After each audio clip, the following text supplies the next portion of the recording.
আসসালামু আলাইকুম প্রিয় দর্শক, সকলকে স্বাগত জানাই অভিবাসী আপডেটের আজকে নতুন ভিডিওতে। যারা এই ভিডিওতে যুক্ত হয়েছেন দেশ থেকে এবং প্রবাস থেকে, মে মাসের 12 তারিখ, আপনি নিজে জানুন, একজনকে বিষয়টি জানান, ভিডিওটি শেয়ার করে চ্যানেলটি সাবস্ক্রাইব করে ফেসবুক পেজটি লাইক ফলো করে যুক্ত থাকলে আমাদের নিত্য নতুন আপডেট তথ্য আপনি দেখতে পাবেন। সিসিলির ফালোর মতে দুজন বাংলাদেশি আটকের ঘটনা দেশে বিদেশে আলোচনায় রয়েছে। কেন আটক করেছে, কি অভিযোগ ইতালির নিরাপত্তা বাহিনীর, তার বিস্তারিত। আইটি প্রযুক্তি ব্যবহার করে ইসলামী স্টেটের প্রচার, শহীদত্বের প্রশংসা ও কুফফারদের যেটি অবিশ্বাসীদের বিরুদ্ধে সহিংসতা প্রচার। টিকটক, ফেসবুক, ইনস্টাগ্রাম ও বিভিন্ন নামে ব্যবহার করা একাধিক প্রোফাইলে এই প্রচারণা চালানো হয়। হিমেল ও মুন্না সম্পর্কে পুলিশ যে বিষয়টি অবগত করেছেন, জিহাদ সংক্রান্ত বিষয় নিয়ে অতিমাত্রায় সক্রিয় ছিল তারা। ইসলামিক স্টেটের প্রচারণামূলক ভিডিও, গান ও চিত্র পোস্ট করতেন তারা। এক পোস্টে তারা দাবি করেছিলেন সিসিলি আবার ইসলামী আমিরাতে পরিণত হবে এবং শহীদত্বকে জীবনে একমাত্র অর্থ বলে তুলে ধরা হয়।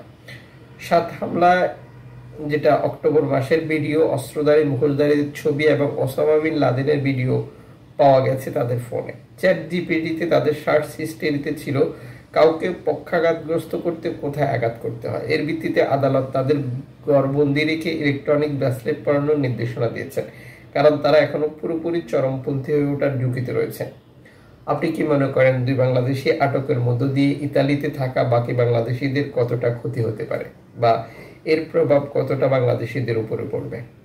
এদিকে এনজিও সংস্থা শেওয়াজ সর্বশেষ এক্স স্যান্ডেলে দেওয়া বার্তায় নিশ্চিত করেছে অভিবাসী উদ্ধার করার জন্য আবারও তাদের সকল প্রস্তুতি সম্পূর্ণ করার জন্য প্রস্তুতি নিচ্ছে তারা। এর আগে ভূমধ্যসাগর থেকে বিপদগ্রস্ত অভিবাসীদেরকে তারা উদ্ধার করেছিল এবং তাদেরকে নিরাপদে ইতালিতে তারা নামিয়ে দিয়েছে। ইতালি কর্তৃপক্ষ যে বন্দরটি নির্ধারণ করে দিয়েছে সেখানে 190 জন অভিবাসী ছিল। লিবিয়া থেকে ছেড়ে আসা এই অভিবাসীদেরকে এনজিও সংস্থা ভূমধ্যসাগর থেকে বিপদগ্রস্ত অবস্থা থেকে উদ্ধার করেছে, যেখানে রেকর্ড সংখ্যক বাংলাদেশি রয়েছে।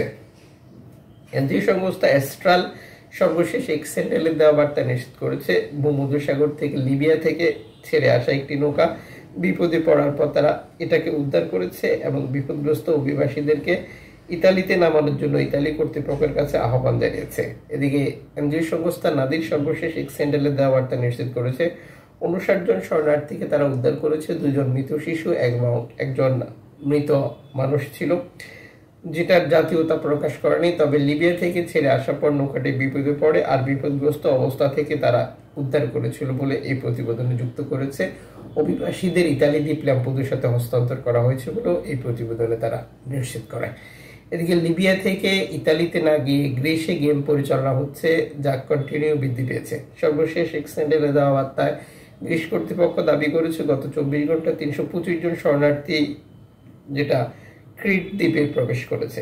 লিবিয়া থেকে সাম্প্রতিক সময় এই পথ ব্যবহার করে অভিবাসী গেম বৃদ্ধি পেয়েছে, যার মূল কারণ হচ্ছে যখন ইতালি সরকার আলবেনিয়াতে শরণার্থী পাঠানোর প্রক্রিয়া শুরু করে তখন থেকেই নতুন রাস্তা বা নতুন পথ আবিষ্কার করে এই খাত সংশ্লিষ্ট ব্যক্তিরা, যার জনপ্রিয় একটি রাস্তা হয়ে উঠেছিল লিবিয়া থেকে গ্রিসের এই পথ, যা কন্টিনিউ অব্যাহত রয়েছে। দেখা হচ্ছে আগামীকাল, যুক্ত থাকুন।